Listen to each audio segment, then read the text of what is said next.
like, how do I become AI first? Like, how do I learn to use like some of these tools out there? And most people's perception is like, just using ChatGPT. Actually, if you use like, all the other tools, like, for example, if you have ever used Claude Code or Cursor, for instance, you would realize like there is a whole world of like how to use AI out there that you would have never understood, right? So even if that you are not a programmer, like I would very much say like, use some of these tools. It would show you a wholly new world of like, how to use AI. The second thing is like, if you find anything that you do on like a repeated basis every day, right?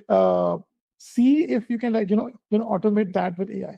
There is a good chance that like, it could be, or there's like, some startup that could solve that problem. So this is going to happen now or in the next like, few years, very soon, where any sort of work that was, let's say, that was repeated, that had lesser stakes involved, would get automated, right? There's a story that someone told me, which is, I think, like 30 years ago or like 40 years ago, all these banks used to have rooms full of people that would like do calculations by hand, right? And then came Excel, right, which replaced all of those, right? The same thing would happen again, like some other industries to the same level, right? So you have to be ready for that Excel moment to come in. You don't want to be on the other side.